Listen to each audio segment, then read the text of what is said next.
Hello, everyone.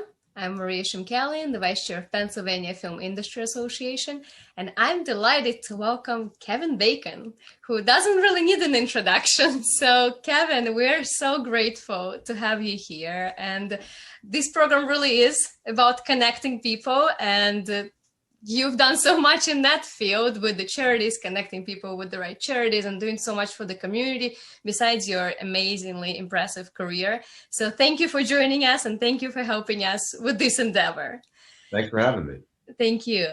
So the first question would be, how did you get started in the industry? Well, I grew up in Philadelphia, in Center City, Philadelphia.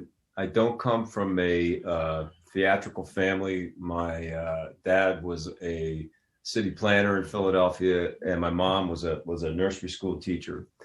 And but I was the youngest of 6 kids, and we had a family that was really into different varied forms of the arts. My brother and my sister were both musicians. They were playing in bands when I was a kid, so I grew up listening to them playing.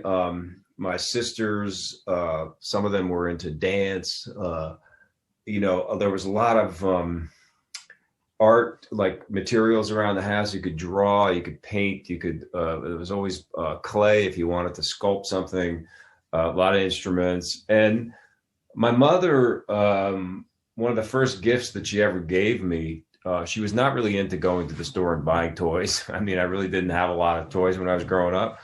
But she had this big costume box, and she said, you can dig into this box anytime you want and, play with these costumes, play dress up, basically. And I was drawn to it. And, I think I really started thinking about being an actor, honestly, before I even knew what an actor was. I think that a big part of it in my earliest memories was just when I walked into a room, I wanted people to look at me. I was just kind of a show off, and I had an innate sense of performer and being a performer. Mm-hmm. Eventually, my parents, we had a little black and white TV, so I started to see sort of people acting, and every once in a while, we didn't go to the movies that much, but every once in a while we'd maybe go to a play or something like that. And I just decided that this was something that I wanted to do. Honestly, a part of me was more drawn to really being famous than it was even being an actor. I was like, well, I could be a rock and roll star, and I was playing music and I was writing songs when I was a pretty little kid, and or I could be a movie star. My brother was already, on his path to be a musician, a professional musician. So I thought, well, maybe I should do something else. I think my mother also kind of steered me in that direction. Yeah. And so I started to think about acting as a career when I was very, very young. And with my mom's help, but also just me kind of seeking it out, I would find classes, whatever was available in Philly. I was an apprentice at couple of different theaters, just basically sweeping the stage and, doing that kind of classic thing. And it's at that point that the actual joy and the skill and the work of becoming an actor became incredibly important for me, because up until that point, I was just kind of doing it as a way to try to get famous, mm-hmm. and make money and, get girls and all that, all that kind of stuff. But then all of a sudden I was like, wow, this isn't that easy. And this is going to take some skill. It's going to take some work. I also found it very therapeutic. I was a kid, grew up in Philadelphia. Philadelphia is a pretty tough town. You're kind of like trying to be cool, and be tough. And it certainly wasn't in my kind of upbringing to be sharing of emotions and feeling and to do an exercise where you have to become an eggplant or whatever it happens to be, but I was really drawn to it when I got into these classes, and I saw how freeing that could be, and to move you know, in an uninhibited kind of way, and to express things in an emotional sort of way that I wasn't comfortable with, but at the same time I found it very therapeutic. So that's what really made me decide to actually literally be an actor. By the time I was probably, I guess, I don't know, I probably made that decision by the time I was 12, I think, or 13. Yeah. And then it was just eye on the prize, you know. I just, that's all I thought about. Mm-hmm.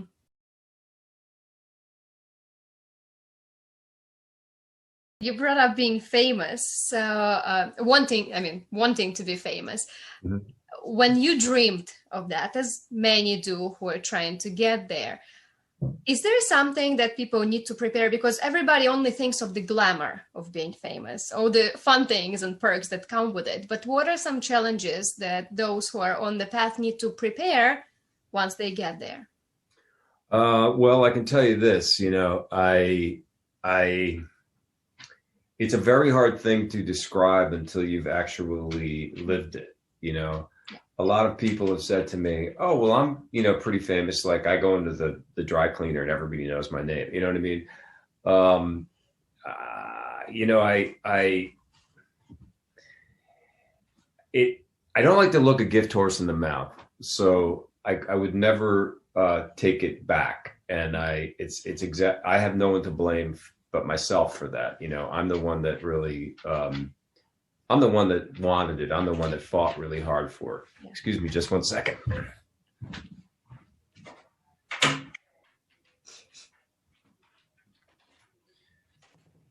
Just had to let my dog out. She was going to start scratching. You know,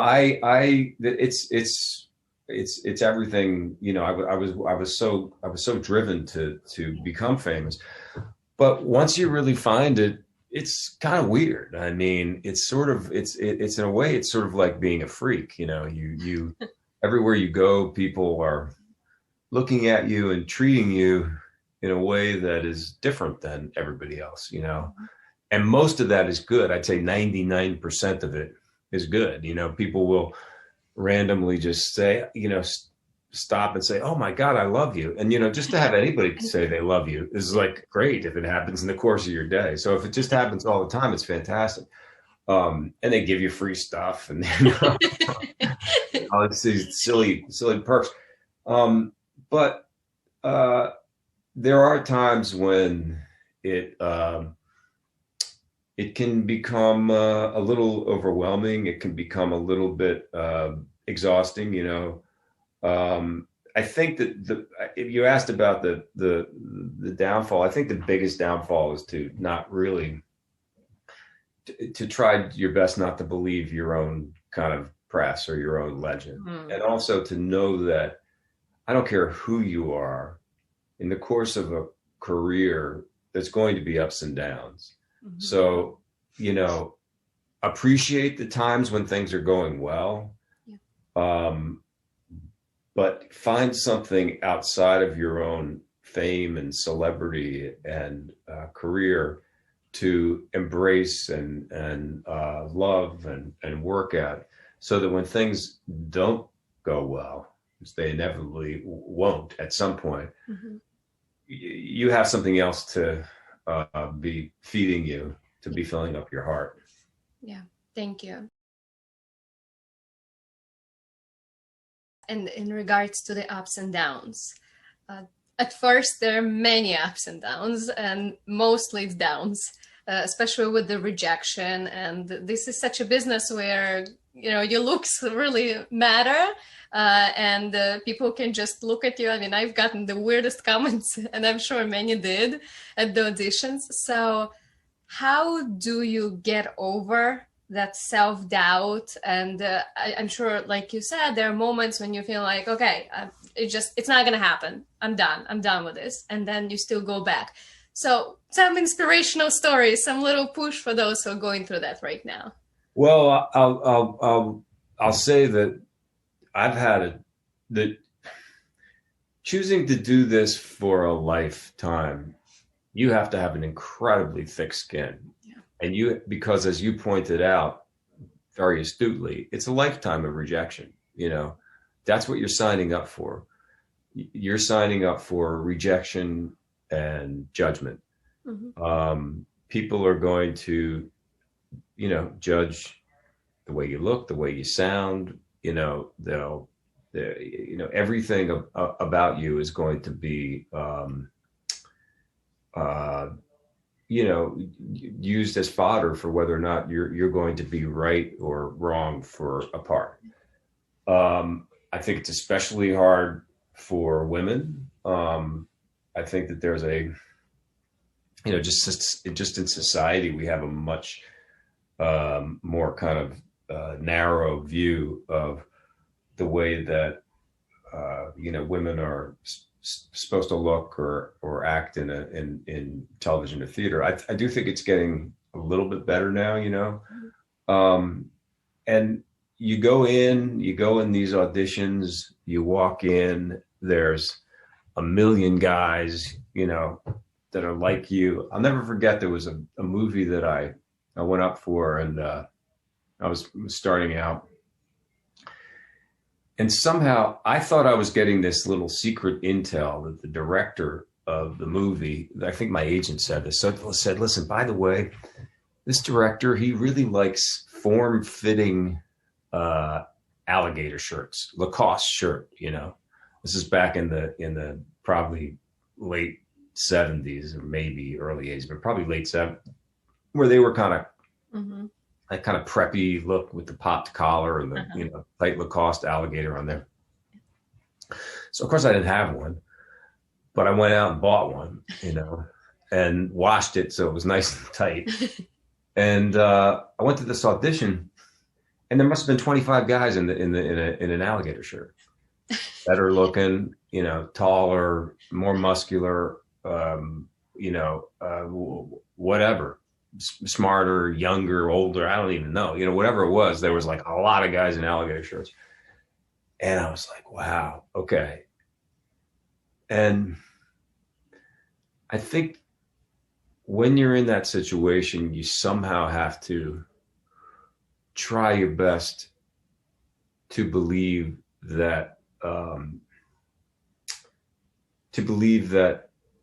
you are special, that you have something to offer that nobody else in this room does.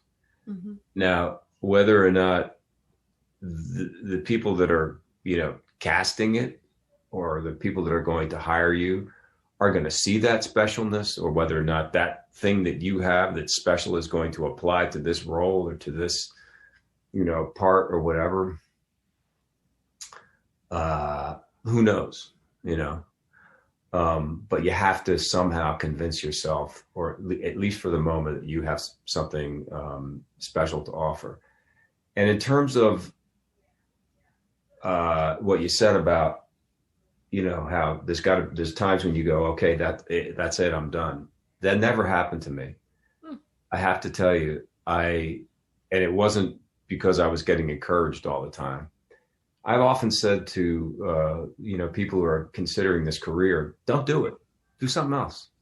There's plenty of things that can be done where you're not going to suffer a lifetime of rejection, where you're not going to be, trying to live hand to mouth, where your career is not going to be over if you're, past 40, where there's things you could be doing. You could be helping people. You could be changing the world. You could be, there's a lot of value in things outside of being, a performer. But the person that says, well, Kevin Bacon told me not to do this, and I told him to go to hell, that's the person that needs to be pursuing this, because you have to have that drive, and you have to have that hunger. You have to have that one sight, one kind of vision. There was no plan B for me. I wasn't trying this out. People will say, well, I was in the school play, and I've heard I'm really photogenic, or, I got some likes on a hot picture of me on Instagram, or, whatever it is. So I think I'll try out acting. Don't try it out. it's not going to be worth it. You have to be ready to put in the 10,000 hours. You know, you have to be ready to take it on for a lifetime.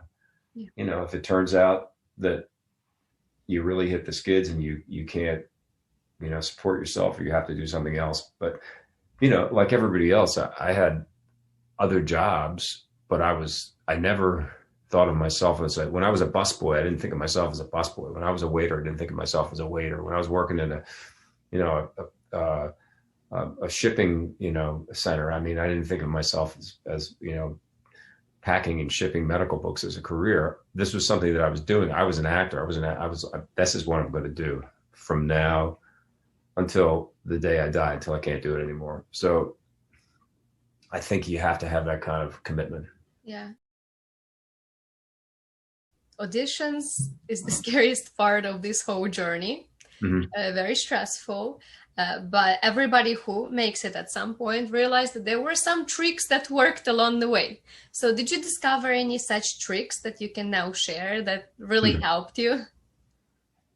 Well, let's see. It's been a long time. Yeah. I'll say the first thing I'll say about auditions, you know, my wife and I were just talking about this the other day, is that the last time I auditioned, there was no such thing as a self-tape. Mm-hmm. I mean, that is a completely new, you know, phenomenon, and has become even more prevalent during the pandemic, obviously, because nobody's going in. And I think it's kind of unfortunate. I don't frankly really like it as a director. Mm-hmm.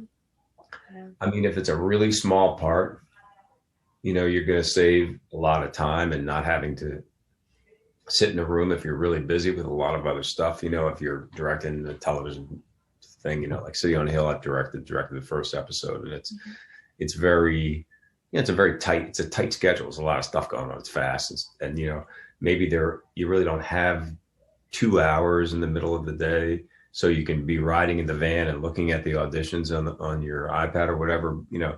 So there's things about it. I don't think it's ever going away, is my point. There's things about it that make it very convenient. On the other hand, for a director, and for the actors, you're taking out a huge piece of the audition process, which is to see that person, connect with that person, and then sometimes offer them a piece of direction and see if they can do something different.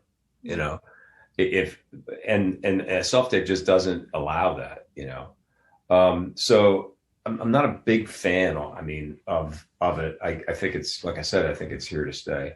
Mm-hmm. I think that tricks wise, I would say that it kind of speaks to what I was talking about before, which is, I used to say, if you're going up for a commercial, always be as nice and clean shaven and every hair in place and as you possibly can be. There was no room for edginess in the commercials. I never got one, by the way. Oh. I got one. I had a commercial agent and everything, and I just couldn't get them. I got one. I did an extra spot on a Pepsi commercial, but that was the only time I ever got through. It just was just as an extra. If you're going up for theater, don't look too clean. That was always my theory. This is a dumb theory, but this is my theory. My theory was don't look too clean because then you're not really, you know, of the earth, you know, of the you know, you're not real theater people, you know, if you're too polished. And if you're going in for a movie, be as close to that person as you can, because again, that's my thing about it, is I don't think that film directors have a lot of imagination when it comes to you know, casting and so I had a friend who, you know, he came to town and he was kind of auditioning and he was kind of getting a lot of the sort of young gangster type roles, you know, and he's sounded like he was from Brooklyn, and you know, he's, you know, sort of like a, you know, a new Robert De Niro. And I'd known him for a little while, and then I found out through somebody else that he was from Australia, and he just said, "Okay, this is what is kind of needed, and this is what I'm going to do." And so he just faked it, you know, and just, you know, pretended to be from Brooklyn, and he worked a lot. I guess I had a lot of terrible auditions, so you know, to really think about my technique, because I don't know if I was auditioning now, I think that I would try to do a little bit more kind of breathing, you know, both outside and through the work. I think that people who also kind of come in with an openness and you know, just kind of a friendliness is probably your best bet, considering that, you know, the people that are casting you are thinking not only about the best person to play the part, but also about the fact that they're going to have to be spending some time with you. You know, I think professionalism is really important. I know that when I've been, you know, audition people and someone is late, I'll go, well, this is the first problem right here, because I gotta, you know, I'm doing 8 pages a day, and you know, if somebody's not going to make it to the audition and they're not making it to the set on time, that's going to be a disaster. In regards to typecasting, do you think that actors should fight against typecasting and just say, I don't care, I look like this, I can play other roles and I'm good at that? And also there was a question that kind of goes with that from an actor with disabilities who said that he wants to be able to play other roles that he believes he can play, but he's defined constantly by his visible disability. So what is your advice for the actors who are defined by the... Well, in terms of the actor with disabilities, I think that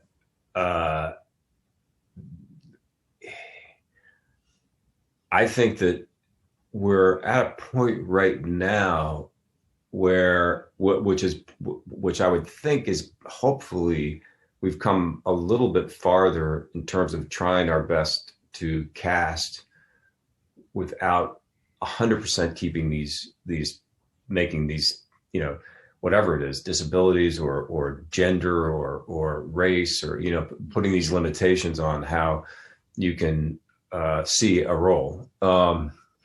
That being said, you know, that is certainly that's an uphill battle, and that's a struggle. And I think that I guess the main thing is, if you can ever get into a situation where you can say to somebody, if you can ever get close enough to a, you know, person, whether it's your agent or your manager or you know, you know, knocking on doors or whatever, to say, listen, just give me a shot, you know, like I know the character isn't written in this kind of way, but just give me a shot. So I hope that, I think we're moving in the right direction in terms of that kind of stuff, and I hope that we will continue to. Yeah. You know, I can imagine that as much as we've talked about what a struggle it is to be an actor, you add something like that to the equation, and it's got to be, you know, exponentially harder to find work. And in terms of typecasting, I think, honestly, I think everybody's process is different. For me, I became an actor because I was so fascinated with the idea of not being me, of walking in somebody else's shoes. I'd never take on a part and say, well, this is a lot like Kevin, you know, it's just not interesting to me. Mm-hmm. And the actors that I grew up looking at, I mean, I would say Meryl Streep being sort of like the top of the heap, were delivering performances that were so varied. You know, the difference between Dustin Hoffman in The Graduate and Dustin Hoffman in Midnight Cowboy is remarkable. And those two movies came out, nobody knew who he was, and they came out around the same time, the same like two-year span or something like that. And when I saw those movies, I went, oh, okay, that's what an actor is. I thought for Midnight Cowboy that they just found some homeless guy and put him up there. They found a cowboy and a homeless guy, just, you know. And so for me, that was my focus. So when I got to New York and I started auditioning, and I did a lot of theater, and I played characters all over the map, from different parts of the world, from different socioeconomic stratus, from different sexual preferences. I was like, if I don't want to play the same guy. When it came to typecasting, I look the way I look. I'm kind of like I'm a white guy, right? Mm-hmm. So I was sort of like people would sort of think of me like if I went up for a commercial or something, it's sort of like the boy next door, but that was just not interesting to me. I've been really lucky because I've pushed back a lot against the idea of having to just play one kind of person. When Footloose came out, that was the guy that they wanted me to do forever. And people have very little imagination when it comes to casting. Mm-hmm. For the most part, I think they have to really be talked into a different take, on what a character can play. And I think part of that is that when you're making a film and you have directed a few films and some television, it's the camera at least is such an intimate medium that if something is false, it's going to be really, really evident. It's going to be really big. If you don't really believe that some kid is, from the streets, or that some kid is from the South, or that someone, if you really feel like you're looking to see an actor performing, it's going to take you out of the project. So directors tend to want to get as close to that person as possible. You know what I mean? They want to cast somebody who is as close to that kind of character. You have an accent. Where are you from? Russia. You're Russian, right? So it's probably hard to get a role that's not Russian because. Oh my God. The things that Russian women are seen as. Yeah. Yeah, it was. Yeah. It was not something parents are proud of, the roles, and it was right. Yes. Yeah. Sure. And that's that's because there's a fear that once that camera's on and you're on the set, that it's not going to feel real. Mm-hmm. So for me, I had to really push back against it. I had to turn down things that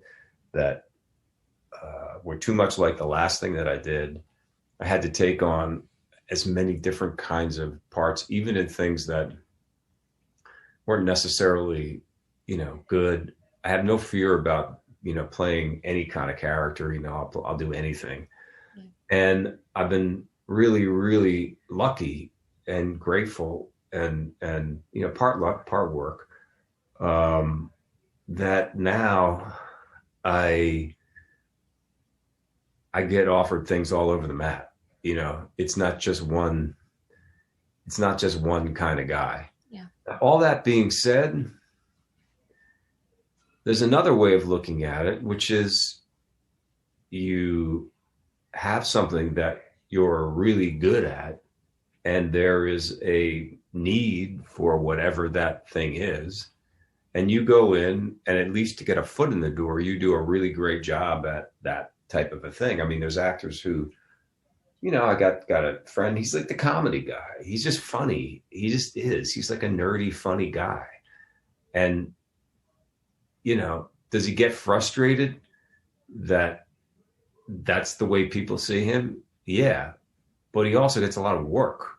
Yeah. You know, and he is really really nerdy and really funny, and he's good at it. You know, so if he was to say, okay, I'm not doing that part, I'm not doing that type of a thing anymore, that's it, you know, maybe he wouldn't work that much, you know. And I mean, that's the bottom line, right? I mean, all this other stuff, great, is gravy, but we, at least when we're starting out, we got to work, we got to put food on the table. How do you select your projects? What is something that would make you say yes to the script, something about that script? And would you, or have you worked with aspiring filmmakers, directors, producers, participated in those films? And what do you think would take for those in the beginning of their path, whether it's student filmmakers or beginner indie filmmakers, to get someone of your level into their film?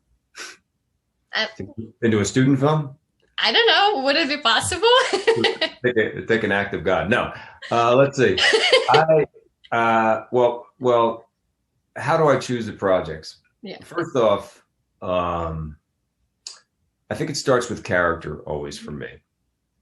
I'm interested in a character that is complex, that is well written, and that is not like the guy that I just played. Mm-hmm. You know, as we spoke before, I've just always drawn to trying on a new skin, you know, to walking in some shoes I haven't done before. So in other words, you know, Sitting on a Hill, this show that I'm on, the character that I play, Jackie, he never shuts up. He's just like that, just so much bullshit coming out of his mouth. And the characters that I had played, well, the last thing that I had done on television, or the last two things I had done, one was The Following, and one was something called I Love Dick. And they were both different, very different men, but quiet, you know, men of very few words. A lot of the challenges of the performance were to tell the story with my face and with a look, but not with the speeches. So here comes Jackie, which is like a guy who never shuts up. And I'm like, well, that's kind of great, because this is something different than what I've just done. You know, it's about keeping myself interested, and also, you know, challenging an audience to see a different side of me as a performer. Mm-hmm. So I start with the character. Then I think about the script, the overall script. Is it going to work? Does it have a chance that it's going to get some eyes on it? There used to be a time when I never even thought about whether or not people would go see it. I just thought, well, it's kind of cool. But I've kind of changed my mind over the years about that, only because I've done so many things that nobody has seen. And after a while, you just kind of go, listen, if I'm going to, you know, bust my ass and do my good work and really try to throw myself into it completely, which I do for every project. I don't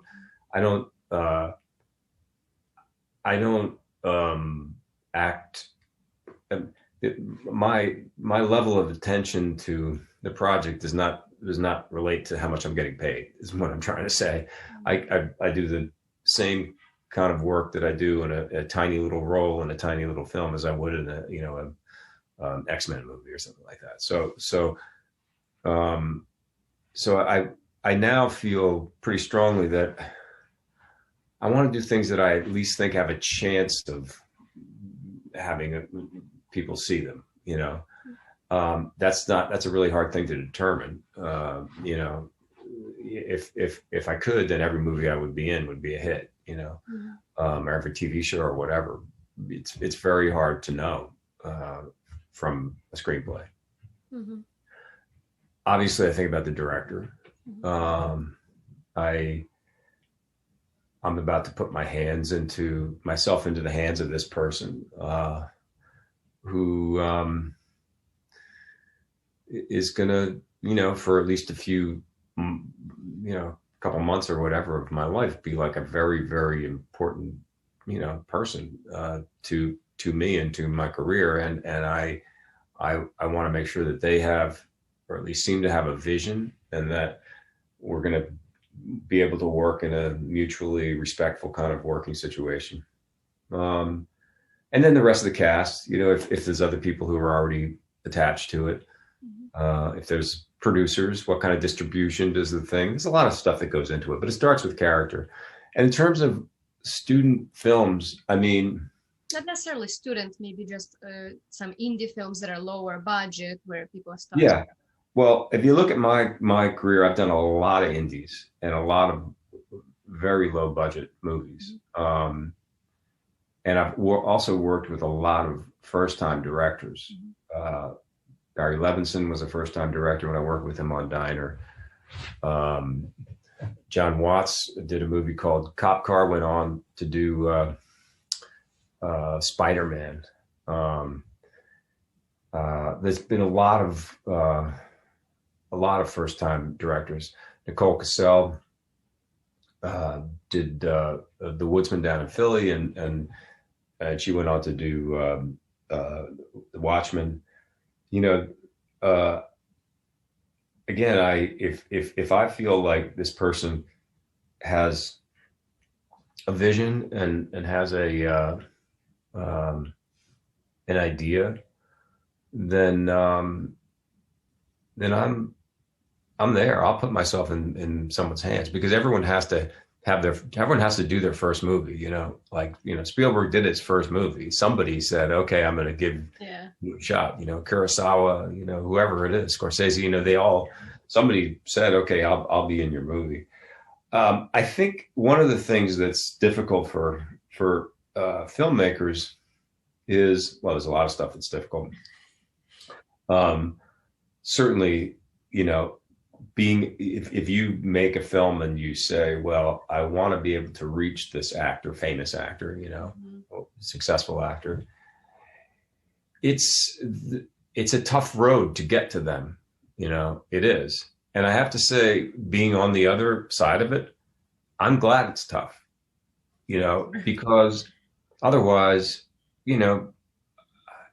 I don't, there's only so much time to read so many scripts, and there's people in between me and you, and that's the way I like it, frankly. That being said, there's all those great stories about someone that, whatever, slips the script under somebody's door and they end up doing it, or, it could, you have to try to be as persistent as possible. But I also think that it's a lot of that chicken and egg thing. You kind of think to yourself, well, if I could get this actor, then I could get my movie made. But, the actor is kind of thinking, well, why am I going to take my time to read this or to attach myself for it if you don't have the money to make the movie? Mm-hmm. The one thing that I will say that has changed so much since I was a kid is that if you're a director, if you're a filmmaker, a writer, or even an actor, you make a movie. Go make your movie. You got this. That's all you need. When I was a kid, you had to try to figure out how to do sound, and work, even if you're shooting like, Super 8mm or a 16mm, you got to go to a rental house. You got to get a Nagra. You have to be able to, sync the sound with the picture. It's very, very hard. That's why you had to go to film school, and the film schools would have gear that you could use or whatever.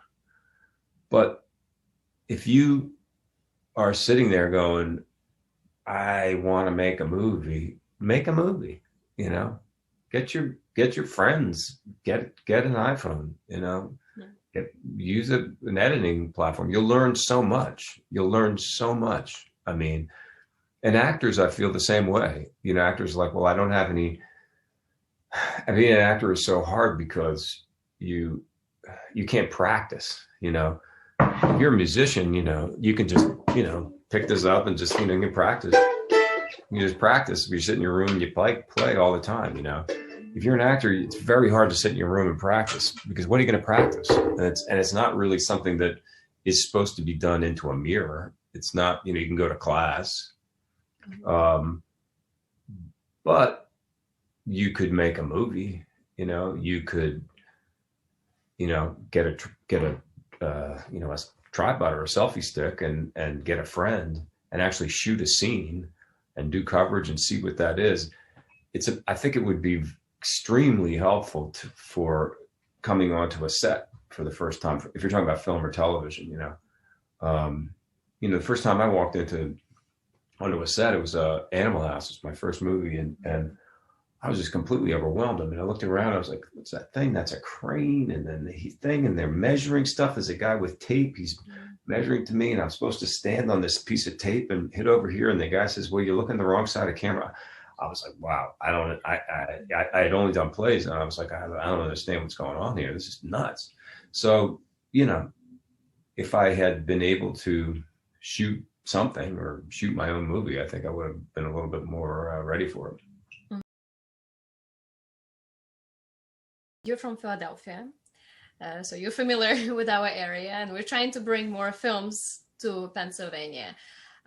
What do you think are some deciding factors? What is something Pennsylvania could do to increase production, to ensure full-time jobs for filmmakers and actors? What are some of your suggestions for us? Well, I don't know. What is the current tax rebate in Pennsylvania right now? We're capped at 70 million.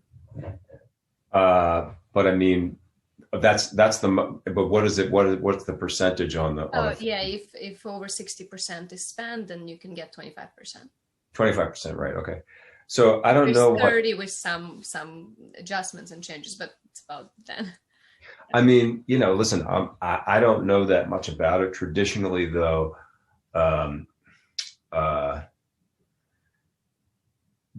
that seems to be one of the major factors in people coming. I mean, you look at, Louisiana was years, probably about 4 years ago, everybody was going down to Louisiana. I went to Louisiana. They shift their tax structure. It all shifted over to Atlanta, and now Atlanta is married to Georgia. Now Georgia has, great incentive. And I think that's first and foremost. I think it's a hard thing sometimes to put through to your state legislature, because a lot of people go, well, listen, why should I pay for films? It doesn't do anything for me. If it's not right in my neighborhood, it's not, providing, benefits by, to where I live. It is though, so much. well, I believe it is too. I mean, I can tell you that in New York, when I moved out of Philly when I was 17, so that's a really long time ago. I've lived in New York since then. For years and years, there was nothing on the film side done in New York. Every once in a while, I'd get a little part. Wow. If a movie came in from Hollywood, you could work on the soaps, and you could do stage, but everything else was someplace else, California mostly. Sometimes, or locations, outside of the country or whatever, Canada mostly. But it really is all about people, budgets trying to save money in order to shoot someplace. Now, that being said, I do think that unfortunately, for some reason, Boston has sort of more of a mystique or something, Boston and New York, as a place where a film could be set, or a television series could be set. My series, City on a Hill, is set in Boston. I've done 5 movies in Boston. I've only done 1 movie in Philly, and that was because our producer is from Philadelphia, and it was great. Interestingly, I just watched Mayor of Easttown, which my daughter is in, which is an HBO miniseries. All all takes place and all shot in Delaware County. Mm-hmm.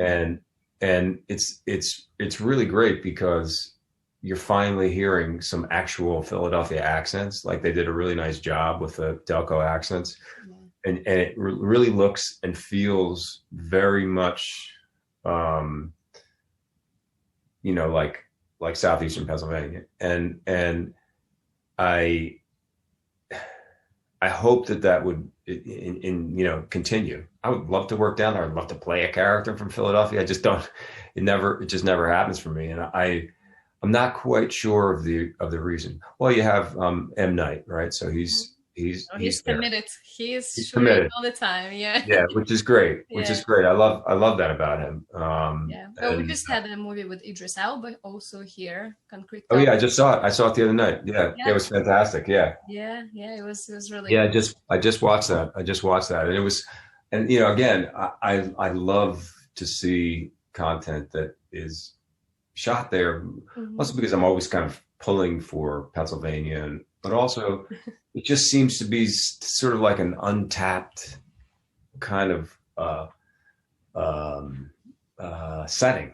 You know, it's like how many things have we seen that, you know, take place on the prairie or in Hollywood or in New York. I mean, it's kind of been played out, I think. So let's get more films in Philly.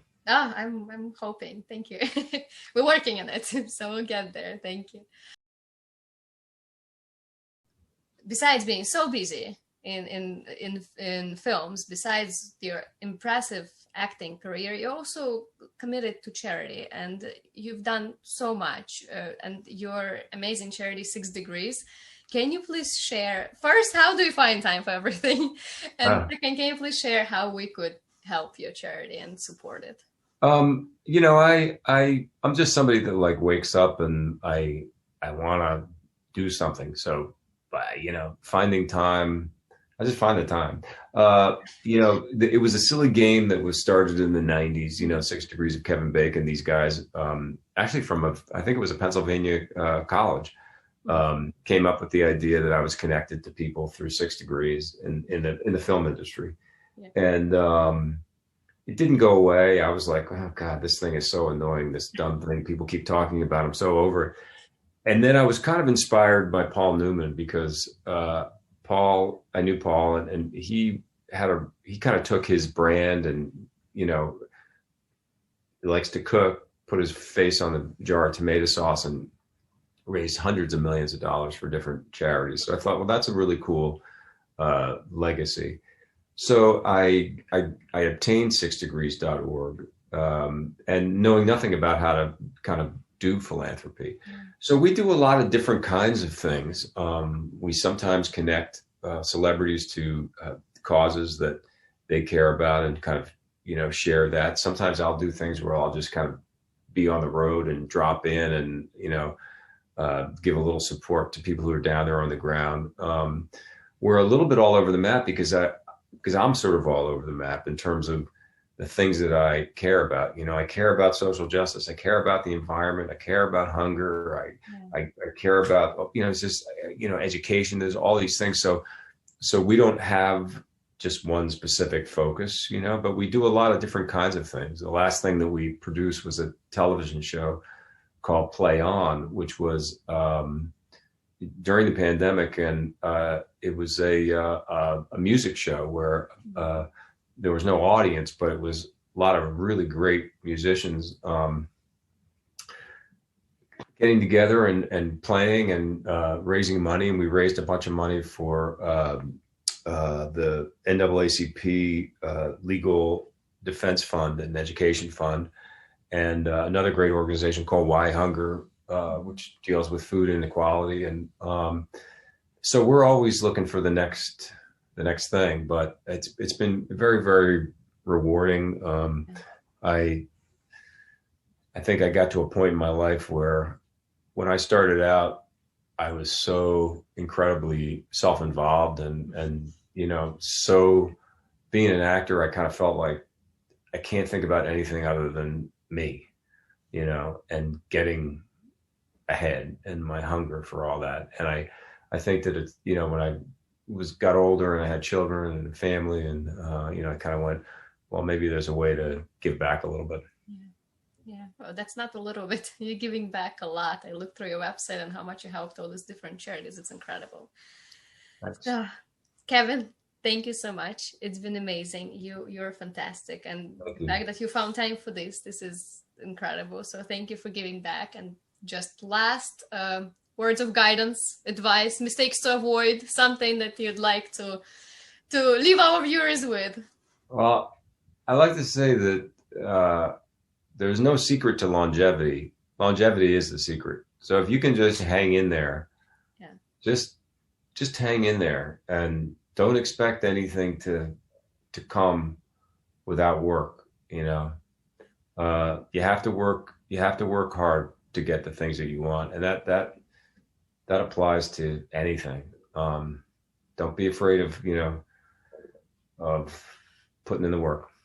Yeah, definitely a lot of hard work in this industry, but we wish you all best of luck, and we hope to see your films on big screens and major streaming platforms very soon. Good luck, everyone. Thank you.